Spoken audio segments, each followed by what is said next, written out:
Tadi malam saya bersama-sama teman-teman para bapak gitu ya.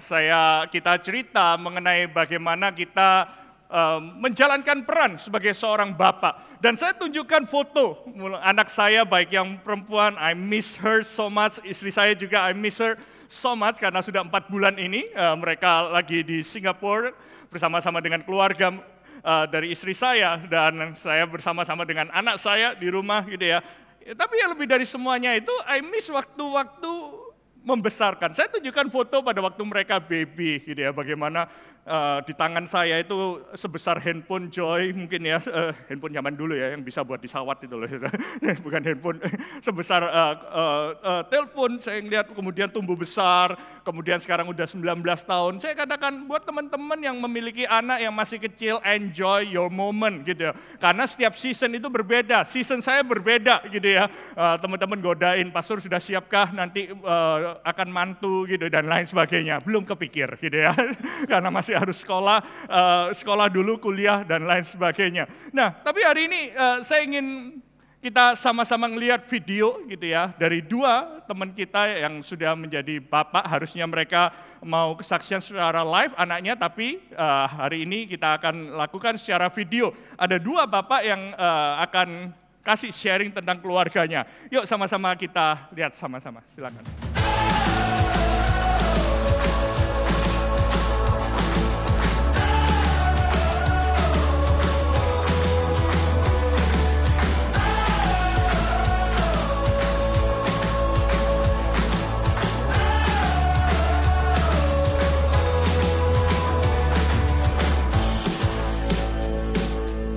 Hai, we are the Nyotos. I'm Felis. I'm Abigail. I'm Hugo. And I'm Jesse. Halo, nama saya Vivi. Dan ini Kenneth and Vincent. Today we're gonna do something special to celebrate Father's Day. We're gonna do Style Your Dad Challenge. okay. Pa, let's join us. Wow, hi guys. Hi, Pa. Kalian kok udah bagus-bagus bajunya? Yeah. And so today, since Papa's not really dressed well, we're going to style you. Dad, come on, join.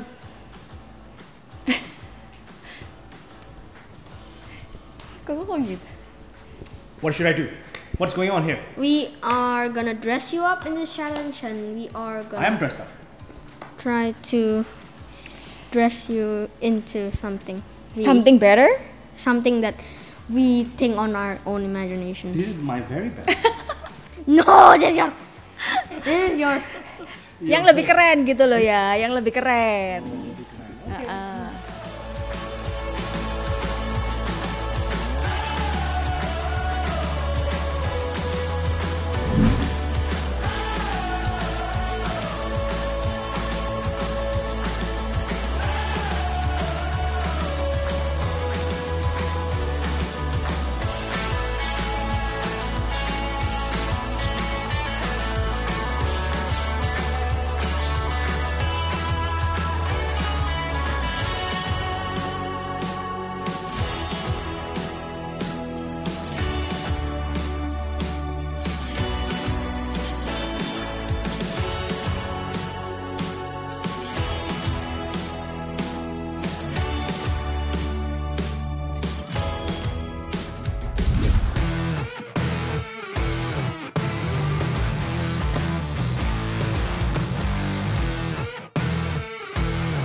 Dad is very funny and he sacrifices a lot for us.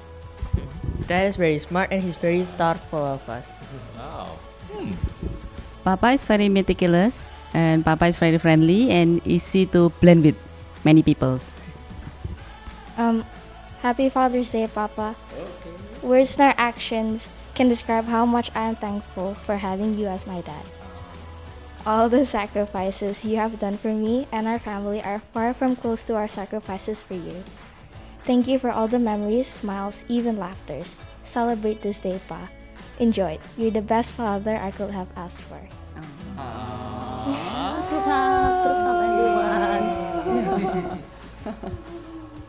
Thank you, Dad, for taking care of us and putting us in discipline, and also for giving us responsibility and privilege that you have prepared for us, and the time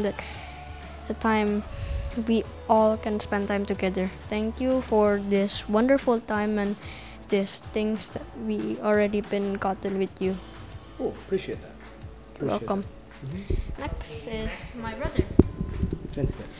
Thank you, Dad, for being with me and everyone in this family since the beginning of our lives, Dad. Ooh, okay. I appreciate that. Thank you for giving us a good life and putting food on the table, Lord God. Ooh, yeah, of course. Thank you. Of course. Thank you. Thank you for working so hard for all of us, always being the godly role model in this family, always, have the best interests for us at your heart, always spend a lot of time with us, like a lot of quality time, and, we love you so much. I love you too, baby. Well, happy Father's Day to everyone. Just want to say that and appreciate everything. Thank you all the teachers that we have in IFGF. Kita benar udah dimuridin dan we really appreciate where we got right now in our seasons of life. Thank you.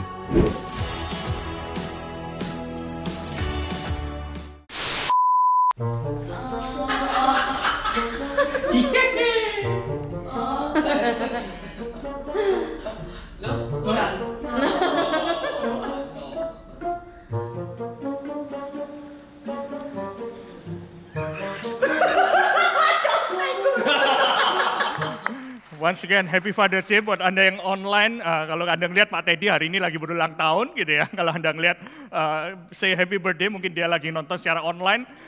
Juga hari ini kita sama-sama berbicara mengenai forerunner. Jadi kalau kita ngelihat dari firman Tuhan gitu ya, begitu seriusnya Tuhan itu berbicara mengenai hati Bapa. Dan kata forerunner ini artinya adalah seseorang atau sesuatu yang memulai untuk terjadinya sesuatu yang berikutnya. Nah, kalau kita bisa melihat di sini, di akhir dari kitab Perjanjian Lama, di ayat paling akhir, Maleakhi 4 ayat 6, itu diakhiri dengan kata-kata bahwa maka ia akan membuat hati bapa-bapa berbalik kepada anaknya. Makanya hari ini saya tukar style sama Seva gitu ya, karena hati bapak kembali kepada baju anaknya, hati anak kembali kepada baju papanya. Enggak, just kidding.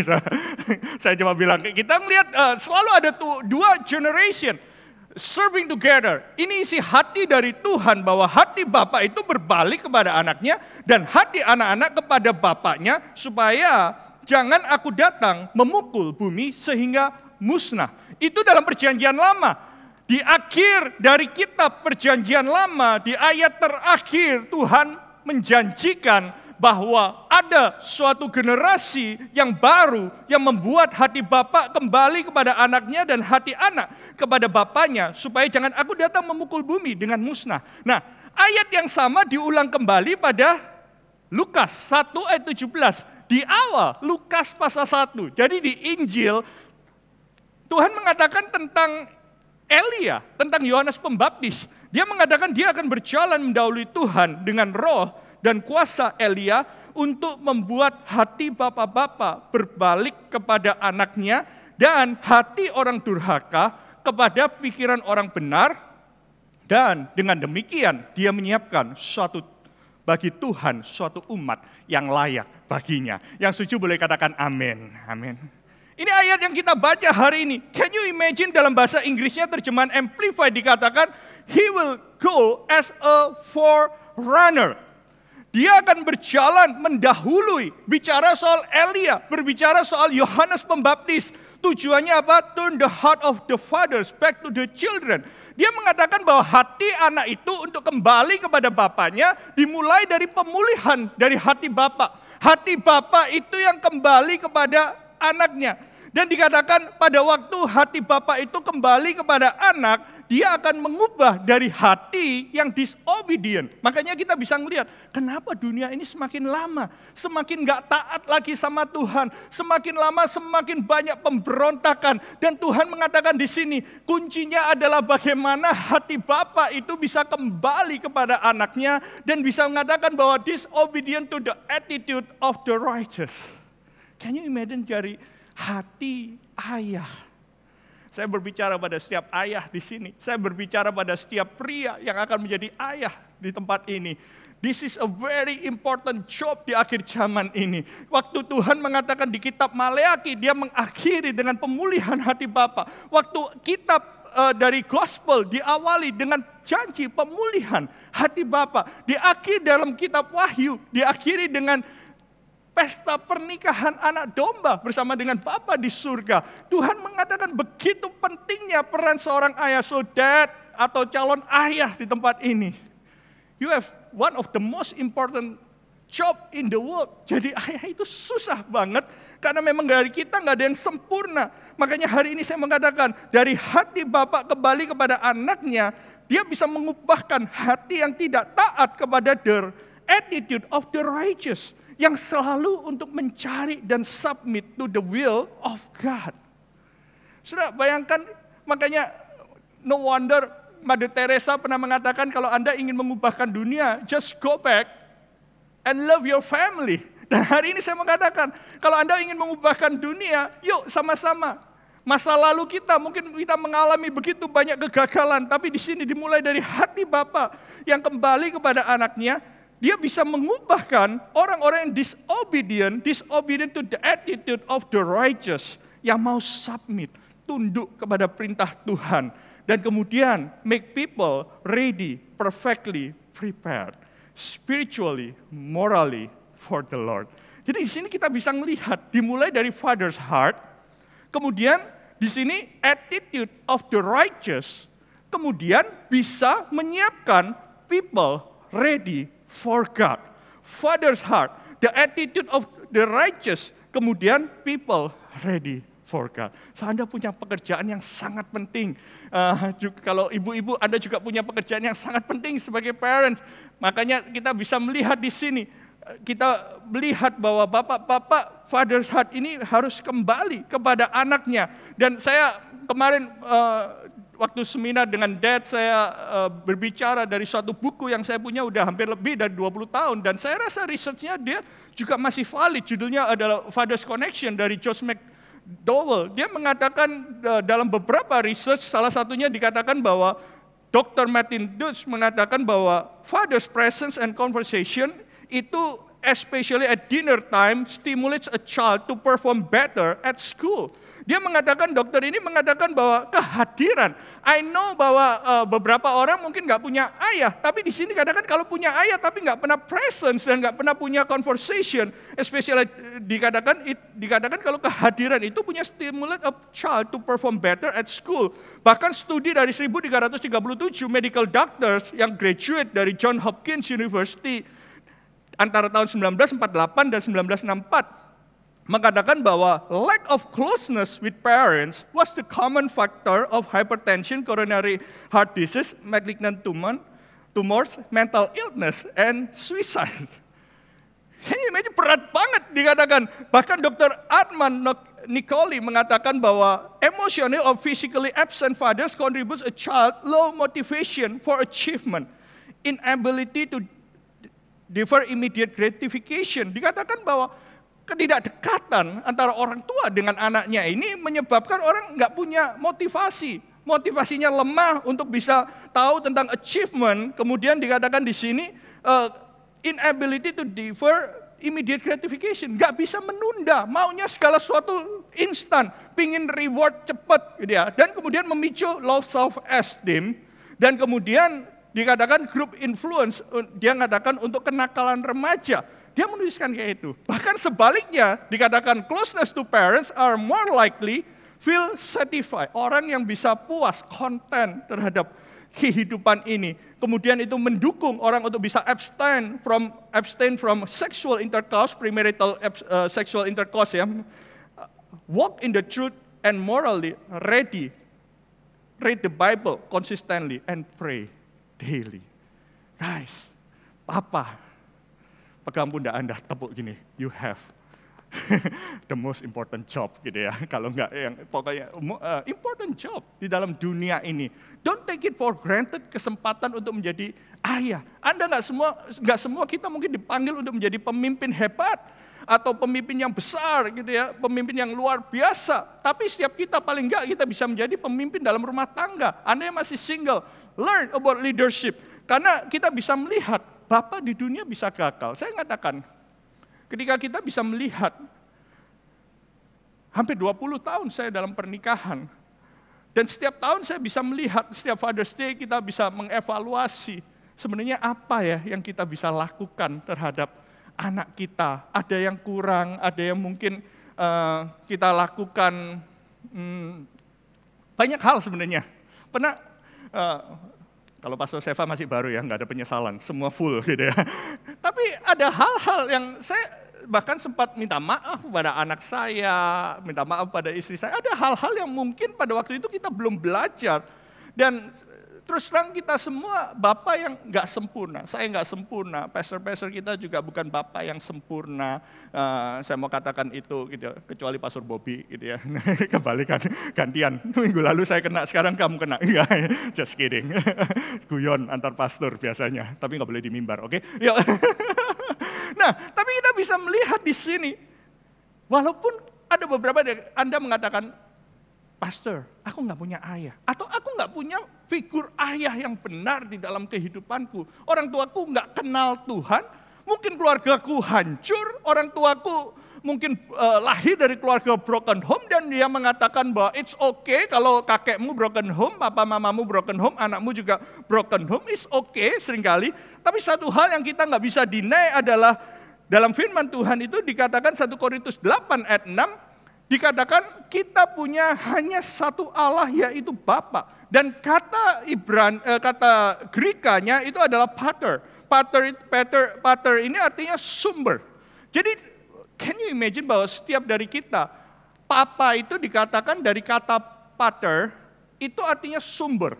Makanya ketika iblis ingin menghancurkan setiap keluarga, dimulai dari kehancuran kepala keluarga itu, dan sumbernya hilang. Begitu sumbernya hilang, identitas istri dan anaknya bisa hilang. Can you imagine how important untuk punya role? Dan saya mengatakan, walaupun kita punya papa di dunia ini, nggak ada yang sempurna, tapi kita punya satu Allah, yaitu Bapa, sumber dalam kehidupan kita. Anda boleh mengatakan Anda nggak punya papa, Anda nggak punya orang tua yang baik, tapi saya percaya Anda punya Bapa di surga. Amin, saudara. Dan dikatakan dia adalah sumber yang daripadanya berasal segala sesuatu untuk kita yang hidup. Satu Tuhan saja, yaitu Yesus Kristus, yang olehnya segala sesuatu telah dijadikan, dan yang karena dia kita hidup. So hari ini yang saya mau sampaikan. If any man, setiap pria, wants to become good and effective father, the standard, the model is God the Father. Amin, saudara. Gak ada orang tua yang sempurna, orang tuamu gak sempurna, Anda sebagai suami gak sempurna, Anda sebagai bapak gak sempurna. Tapi kalau Anda belajar tentang bagaimana kasih bapak itu, banyak orang takut untuk masuki pernikahan, banyak orang takut untuk memiliki anak, karena dia bilang, aku gak sempurna, aku takut aku akan mengulang history. Saya mengatakan jangan takut, karena engkau punya Bapa di surga yang bisa menjadi father, yang bisa menjadi model di dalam kehidupan kita. 2 minggu yang lalu saya berbicara mengenai Father's Heart dari Lukas 15 ayat 21 sampai 24. Hati Bapak itu gimana sih?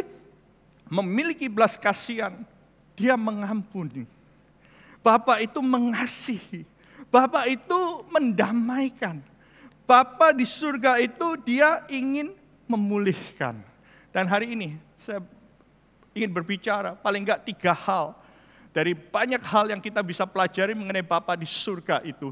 Bagaimana itu bisa membangun kehidupan kita. Dan saya percaya ketika kita ingin membangun home di dalam rumah tangga kita, kita ingin membangun suatu suasana di mana kita bisa merasakan at home. Gak hanya para ayah, gak hanya para pria di tempat ini. Setiap dari kita bisa mengambil peran, kita bisa memiliki hati Bapa di surga itu.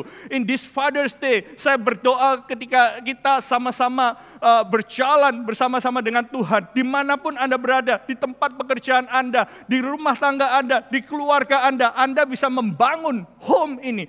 Yang memiliki hati Bapa ini, yang memiliki compassionate heart, memiliki forgiving heart, memiliki loving heart, memiliki hati yang mau mendamaikan, dan memiliki hati yang bisa memulihkan satu dengan yang lainnya. Nah, hari ini saya ambil 3 hal. Yang pertama adalah the Father's unconditional love and acceptance. Kita akan belajar beberapa hal hari ini. Bagaimana Alkitab mendeskripsikan mengenai kasih Bapa. Tadi saya mengatakan manusia sebagai Bapa bisa gagal. Manusia sebagai suami bisa gagal. Kita sebagai pria, kita bisa gagal. Tapi Bapa kita tidak pernah gagal. Karena itu hari ini kita akan belajar Father's unconditional love and acceptance. Bagaimana kita membangun ini di dalam rumah, membangun home. Yang pertama adalah di dalam rumah, milikilah suatu unconditional love and acceptance, kasih dan penerimaan tanpa syarat. Mazmur Daud mengatakan bahwa seperti Bapa sayang kepada anaknya, demikian Tuhan sayang kepada orang-orang yang takut akan Dia. Sebab Dia sendiri tahu bahwa kita dan ingat bahwa kita ini debu. Bagaimana kita membangun love and acceptance di dalam rumah tangga kita? Bagaimana kita membangun penerimaan tanpa syarat? Saya percaya adalah ketika kita melihat mungkin anak-anak kita atau saudara kita, kalau Anda masih single di tempat ini, kasih yang tanpa syarat, love and acceptance, itu menerima adanya, melihat setiap orang itu punya keunikan masing-masing. Amin, saudara. Saya selalu katakan tempat ini, kita nggak bangun organisasi yang besar, tapi kita mau membangun suatu big family. Bagaimana kita bisa melihat secara gereja ini bisa menjadi home, adalah ketika setiap orang melihat keunikan orang masing-masing sebagai pemberian yang Tuhan berikan di dalam kehidupan kita. Amin, saudara. Apa yang membuat anak nggak bisa mengalami penerimaan dan kasih tanpa syarat adalah ketika satu dengan yang lainnya dibandingkan dan yang satu kalah dengan yang lainnya. Koko kalah sama Meme gitu ya, Meme kalah sama Koko, adik kalah sama Koko, abang kalah sama adiknya, dan lain sebagainya. Kasih Bapa dia nggak membandingkan, bahkan dikatakan you are created wonderfully, dikatakan engkau kejadianmu itu dahsyat dan ajaib.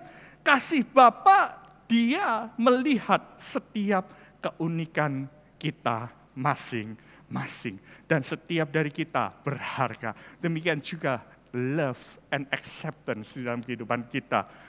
Bagaimana kita bisa membangun love and acceptance ketika kita mulai saling mendengarkan. Saya berdoa setiap dari kita, di masa-masa ini di mana engkau lagi bounce back, di saat engkau ingin memulai lagi, membangun kehidupan Anda, terbang lebih tinggi lagi. Satu hal, apa yang kau pelajari, ini yang saya pelajari selama setahun 4 bulan ini.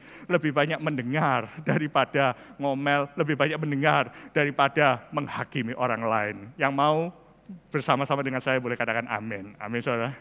Lebih banyak penerimaan, kasih, dan acceptance. Menerima orang lain apa adanya. Kemarin ada pertanyaan yang bagus ketika di pertanyaan dari bapak-bapak. Dia mengatakan, Pastor gimana caranya bisa melihat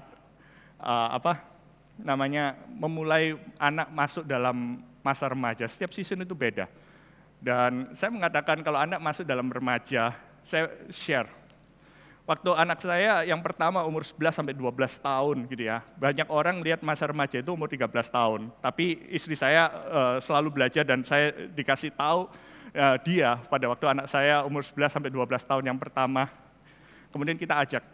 Saya punya kebiasaan untuk ngedate gantian gitu ya. Ngedate gantian dan especially anak cewek di sini. Ketika anak cewek ini umur 11 sampai 12 tahun, itu mereka hormon-hormonnya udah berubah walaupun dia belum dewasa, benar ya? Kadang ada kebingungan sendiri. Dan disitulah saya katakan, disitulah kedekatan dari orang tua, especially papa. Dan biasanya anak agak risih. 11-12 tahun mulai nolak ketika dipeluk lagi, benar ya. So enjoy anak kalau masih mau dipeluk gitu ya, masih mau dibanting-banting, guling-gulingan di ranjang dan lain sebagainya. Udah masih 11-12 bingung. Dan especially anak perempuan, papanya juga bingung kan mau megang yang mana karena bentuk tubuh udah berubah gitu ya. Kita mau sopan tapi anak juga di saat-saat itu butuhnya didengarkan. Dan seringkali figur itu hilang kalau kita umur segitu tanpa ada figur, tanpa dia mengenal kasih Bapa di surga.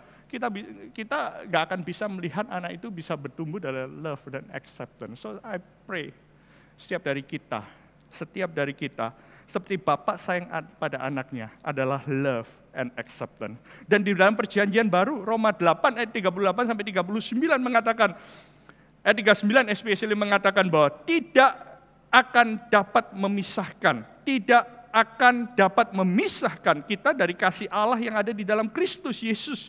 Dia mengatakan bahwa kuasa yang di atas, baik yang di bawah maupun makhluk lain, tidak ada yang dapat memisahkan kita dari kasih Tuhan dalam kehidupan kita. Apa artinya? Love and acceptance berbicara mengenai kasih kita kepada anak tidak tergantung dari performance anak-anak kita. Amin, saudara. Kasih Tuhan itu tetap. Kalaupun ada yang memberikan reward dan punishment, itu tidak menunjukkan kasih yang lebih. Tapi kita menerima setiap anak, setiap orang apa adanya. Tapi kalau kita mengatakan kalau kita harus memberikan reward, itu ya karena kita mau reward. Tidak mengurangi sedikit pun kasih dan penerimaan kita. Dan kalau kita melakukan itu, firman Tuhan di sini dikatakan disimpulkan, penerimaan dan kasih tanpa syarat membuat anak merasa aman, percaya di diri, merasa dikasihi dan diterima. Buat Anda yang suatu saat akan punya anak atau baru punya anak, penerimaan dan kasih tanpa syarat itu membuat anak Anda merasa aman, percaya diri. Nggak merasa dibandingkan, dia bisa bergaul dengan siapa aja, bergaul dengan orang yang jauh lebih kaya, dia nggak minder, bergaul dengan orang yang lebih nggak punya, dia nggak sombong. Saudara. Karena apa? Kasih dan penerimaan dalam rumah tangga itu cukup. Dan mereka nggak dibanding-bandingkan, mereka nggak harus caper, nggak perlu cari perhatian yang bukan-bukan, tapi karena penerimaan dan kasih tanpa syarat membuat anak merasa aman, percaya diri, merasa dikasihi dan diterima. Yang kedua, Bapak yang bagaimana? Yang digambarkan dari seorang ayah Bapak di surga. Father who comforts, support, and discipline. Ini adalah gambaran Tuhan. Dan firman Tuhan mengatakan 2 Korintus 1 ayat 3-4 mengatakan, terpujilah Allah Bapa kita, dia sumber belas kasihan dan sumber segala penghiburan. Allah yang menghibur kami dalam segala penderitaan sehingga kami sanggup menghibur mereka. Allah kita, Bapa di surga adalah Bapa yang sanggup menghibur kita dan dia dengan berbagai macam penderitaan, penghiburan yang kami terima dari Allah sendiri. Firman Tuhan, Paulus mengatakan bahwa dia adalah sumber penghiburan. Kalau kita mengalami kesusahan, dia adalah Tuhan yang dekat dengan orang yang remuk hati. Mazmur mengatakan demikian. Bagaimana kita bisa menjadi bapak, orang tua yang baik ketika kita bisa comfort, ketika kita bisa support. Dan menarik, Mazmur 23, kalau ada lihat di sini, dia mengatakan bahwa sekalipun aku berjalan dalam lembah kekelaman, sama dengan Korintus, dia mengatakan waktu aku dalam penderitaan, aku enggak takut bahaya karena Tuhan itu menghibur kita. Tapi di sini dikatakan apa? Yang menghibur sebab aku tahu bahwa engkau besertaku, dan di sini dikatakan apa? Gada dan tongkatmu. Dan di sini katakan, kalau dalam kitab pada waktu zaman itu, gembala itu, gada dan tongkat, ini dua hal yang dipegang sebagai tongkat gembala. Dan ini menggambarkan Bapa di surga sebagai gembala, sebagai Bapa kita. Dan Daud mengatakan, setiap gembala pada saat itu memiliki gada dan tongkat, rod and staff. Jadi gada ini seperti tongkat baseball gitu ya, dibuat untuk menunggi setiap lawan-lawan kita. Bapak yang memberi comfort and security, sense of refuge. Dia adalah Allah yang membela bukan menuntut. Berapa banyak kita dibesarkan ketika ada orang yang anaknya dibela mati-matian udah kayak berhala gitu ya. Anaknya nggak pernah salah. Tapi ada orang yang anaknya disalahin dulu biar keluarga nggak malu. Kalau tukaran sama anak tangga, anak kita ini maki-maki supaya kita nggak malu. Berapa banyak pernah melihat bapak yang atau orang tua seperti kayak gitu. Tapi Tuhan kita bukan Tuhan yang mempermalukan kita. Tuhan kita adalah Tuhan yang membela kita. Bapak kita di surga adalah Tuhan yang selalu membela kita dan tidak menuntut kita. Amin, saudara. Itu yang dikatakan. Gada ini dibuat untuk menghalau setiap musuh. Sehingga dia merasakan secure protection. Dia merasa terhibur di dalam. Dan kalau ada yang lihat tongkat, pernah lihat tongkat gembala, tongkat itu seperti tongkat biasa, tapi atasnya ada seperti setengah lingkaran itu. Tongkat ini dibuat ketika domba ini nakal. Kalau teman-teman kita nakal gitu ya, atau anak-anak nakal. Anak-anak kita domba ini mulai nakal. Dia lihat tongkat ini dibuat untuk apa? Untuk supaya dia tidak nyemplung ke jurang. Mau dipraktekin? Enggak usah. Tapi kalau kita bisa melihat di sini, tongkat ini coba kita lihat. Tongkat ini dibuat untuk menolong, melindungi. Makanya ini bicara mengenai disiplin dari Tuhan. Tapi tongkat ini, yang depan ini dibuat untuk seperti setengah lingkaran supaya dia nggak jatuh ke selokan. Tapi ujung yang satunya seperti tongkat biasa seperti ini.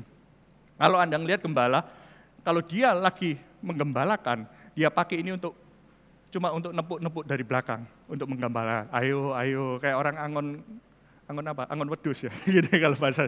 Dia untuk memupuk, untuk melindungi. Makanya kita bisa melihat gambaran Bapa di surga ini, gada dan tongkat itu yang selalu memberikan comfort. Tapi dia nggak cuma sebenarnya memberikan pertolongan pada waktu kita akan nyemplung ke got. Dia akan melindungi kita dari setiap musuh.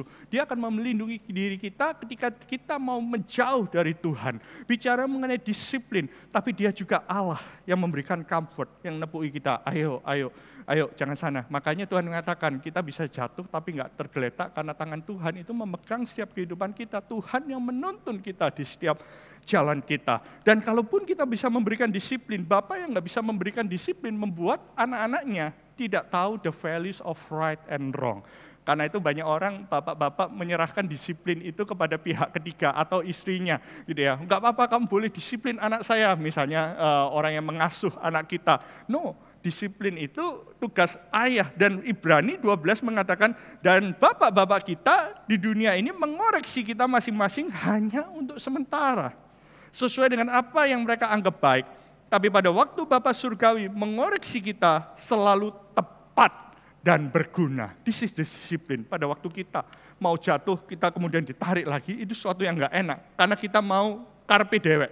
Kita maunya sendiri. Bapak Surgawi, terjemahan sederhana Indonesia, mengoreksi kita selalu tepat dan berguna. Supaya kita disucikan sebagaimana dia suci. Makanya kalau kita takut untuk mendisiplin karena kasihan, atau karena dulu kita mengalami didisiplin itu nggak enak, justru karena kita nggak bisa disiplin, kita nggak tahu bagaimana anak itu menjaga mereka dalam kebenaran untuk dikoreksi. Karena koreksi adalah bagian dari kasih Bapa kepada anaknya.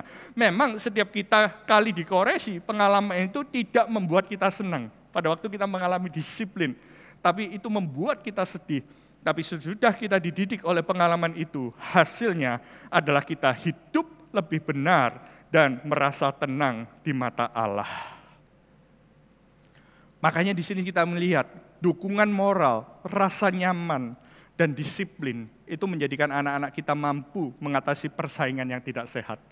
Tanpa dukungan, tanpa waktu kita bisa melihat anak kita mendapatkan comfort. Waktu anak mulai dibandingkan bukan di rumah tapi di luar. Mereka mulai peer pressure, melihat mungkin sosial media orang lain dan dia merasa kalah. Jahatnya itu kayak gitu, nggak ada yang nuduh dia, tapi dia merasa sendiri. Dan disinilah comfort itu diperlukan. Disinilah support supaya dia mampu mengatasi persaingan yang tidak sehat dan memiliki pergaulan yang sehat serta dihargai oleh teman-temannya. Mereka akan mendapatkan kehormatan, kedamaian, dan kebenaran. It's good untuk kita bisa memberikan comfort, tapi disiplin untuk mengkomunikasikan values kita sedari mereka kecil, itu membuat mereka bisa berjalan dan mendapatkan kehormatan. Saya mengatakan rule and regulation, clarify di dalam rumah kita. Dan seringkali bicara, wah kalau kita terlalu keras gimana? Tapi saya percaya dalam setiap rumah ketika kita mau stick the values, orang-orang akan menghargai apa yang kita miliki. Karena itulah Allah melakukannya di dalam kehidupan kita. Dan yang terakhir, silakan pemain musik datang. Adalah Allah yang memberikan pengampunan. The Father's forgiveness, pengampunan dari seorang bapa. Kenapa kok penting? Ini nggak bicara soal ayah yang mengampuni. Tapi kalau ayah berani untuk minta maaf sama anaknya. Firman Tuhan mengatakan sejauh timur dari barat, demikian dijauhkannya daripada pelanggaran kita. Yesaya 43:25 mengatakan, akulah dia yang menghapus dosa pemberontakanmu karena aku sendiri dan aku tidak mengingat-ingat dosamu. Mengampuni itu bukan berarti kita melupakan begitu saja. Mengampuni bukan kita membiarkan orang itu untuk terus ada dalam kesalahan. Mengampuni itu mengatakan bahwa apa yang benar, tapi hati kita sudah tidak menuntut kembali. Kalau Anda nggak pernah belajar untuk pengampunan itu dalam rumah tangga, dalam rumah, dia nggak akan pernah bisa belajar untuk memberikan pengampunan kepada orang lain. Makanya pernah lihat orang yang selalu dihakimi di dalam rumahnya, selalu dikatakan kamu buat dosa enggak, kamu kayak gini enggak, dia akan tumbuh besar sebagai orang yang suka menyimpan kepahitan karena nggak pernah belajar pengampunan. Atau mungkin orang tuanya nggak pernah minta maaf sama anak. Puji Tuhan, saya sejak kecil saya diajari, dan that's the way saya mendidik anak-anak. Ada kalanya saya salah, ada skalanya saya keras, tapi kemudian nggak sampai besok. Atau saya masih ingat ketika papa saya marah karena saya melakukan kesalahan. Besok paginya dia datang, dia buka pintu kamar saya sebelum saya bangun. Dia mengatakan, sorry kemarin papa marah, emosi, tapi kamu harus tahu kesalahan kamu ini. And we are okay. Kita nggak menyimpan dendam. Karena apa? Pengampunan dan kemurahan hati, generosity and forgiveness, menjadikan anak kita itu cepat dalam mengakui dosa dan kesalahan mereka. Pernah lihat orang yang selalu ngeyel walaupun salah, itu nggak pernah mau. Karena dia nggak pernah lihat pattern orang tua yang mau minta maaf sama anaknya. Dan seringkali habis marah-marah, nggak pernah minta maaf, habis itu besoknya business as usual. Seringkali itu yang terjadi. Dan itu yang membuat anak tidak bisa cepat mengakui dosa dan kesalahan mereka. Makanya Daud dikatakan man after God's own heart. Bukan karena dia nggak pernah berbuat salah, tapi dia cepat untuk meminta maaf dan mengakui kesalahan. Dan dibandingkan dengan Saul yang ngeyel, nggak pernah bisa minta maaf. 2 minggu yang lalu, anak sulung dan anak bungsu sama-sama hilang.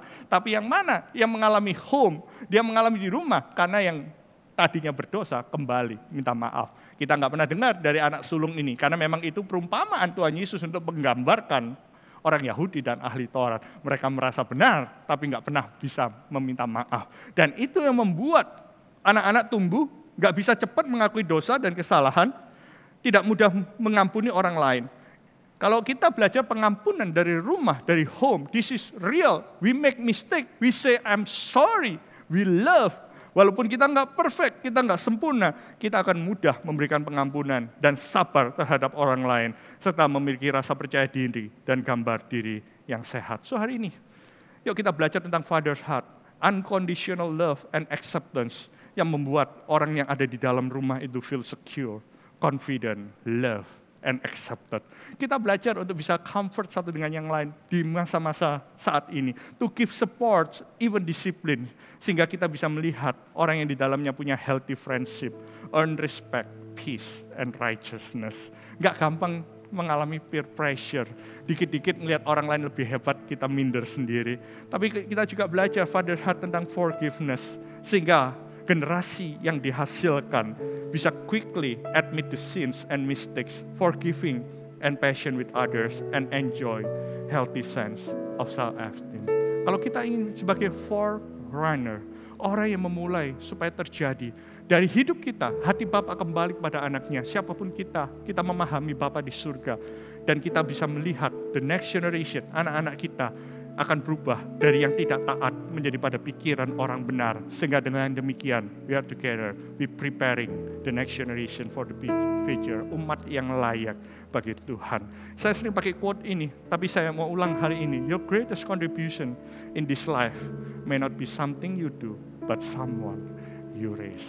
Siapa yang kita bangkitkan? Siapa yang kita bangkitkan di dalam rumah kita, di dalam akhir kita, di dalam pekerjaan kita, di lingkungan kita. Yuk kita mau jadi masing-masing orang yang forerunner, orang yang memulai. Sama seperti Ishak di perjanjian lama, dia adalah anak dari Abraham, bapak yang luar biasa, tapi dia juga bapak dari sebuah bangsa Israel. Dia adalah bapak dari Yakub, sebuah bangsa yang besar, tapi dia ada di tengah-tengah Ishak. Ishak gak banyak diceritain dibanding dengan Abraham dan Israel, Yakub. Gak banyak, tapi hanya beberapa chapter, tapi dia juga membuat impact yang significant. Let's together, kita bisa melihat. Sama seperti Yohanes Pembaptis, tahun hidupnya gak lama. Lebih pendek mungkin dari Tuhan Yesus masa jabatannya dia. Karena waktu dia habis mempersiapkan jalan, kemudian dia dibunuh oleh Herodes. tapi impact-nya luar biasa. Dia prepare the way, dia menjadi forerunner.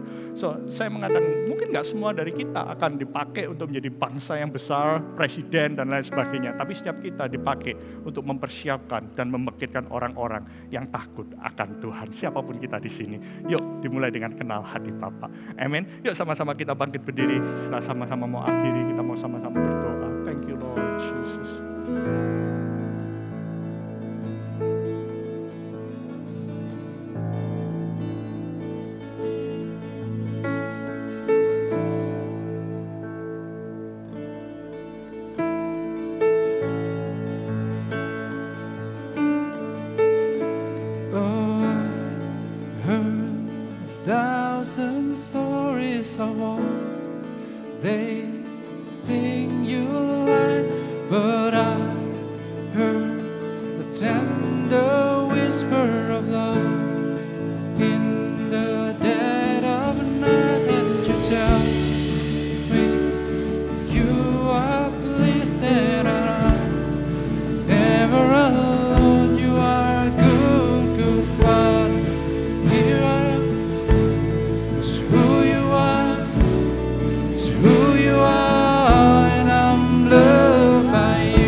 Saya akan mendoakan setiap ayah di tempat ini, setiap father yang ada di tempat ini.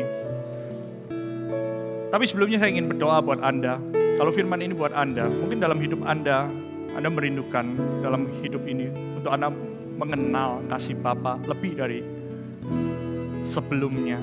Mungkin dalam hidup Anda belum menemukan seorang ayah yang mengampuni, ayah yang merestorasikan kehidupan Anda.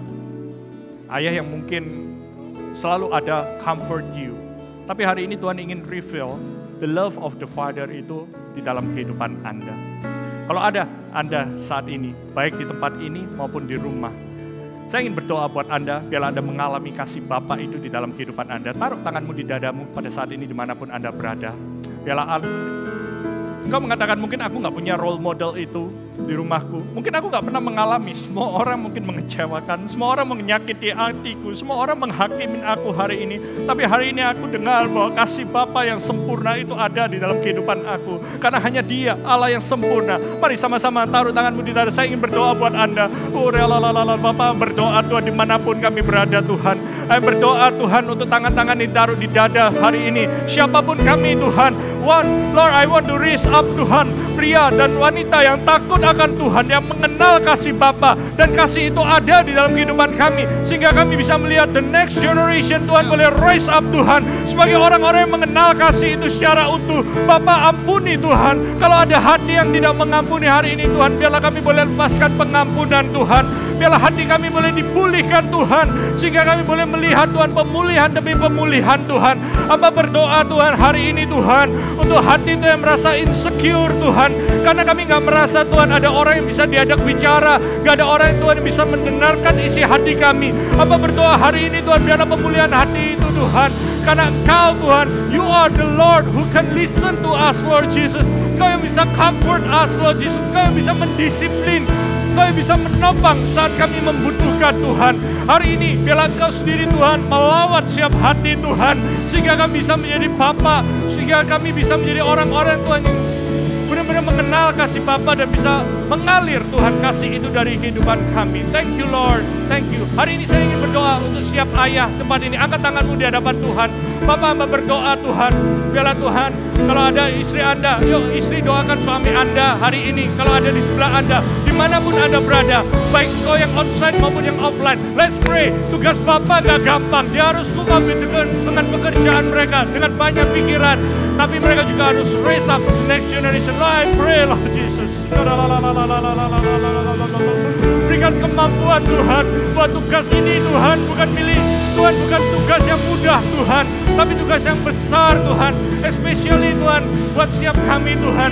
Biarlah kami Tuhan boleh mengenal kedalaman kasih-Mu Tuhan. Akan setiap keraguan-keraguan kami, ketakutan kami Tuhan. Tuhan yang berdoa Tuhan, biarlah kami Tuhan mengenal Engkau sebagai Allah yang kudus Tuhan. Kami Tuhan, kami gak mau hidup sembarangan Tuhan. Kami mau menjaga integritas kami Tuhan. Thank you Lord, thank you Lord, thank you Jesus, thank you Lord, thank you Lord. Perfect in all of your ways. Yes Lord. You are perfect in all of your ways. Tuhan, siap You kami are perfect in all Kau of menerima your kami apa ways. adanya Tuhan. Kau Allah Tuhan yang memberikan support dalam kehidupan kami.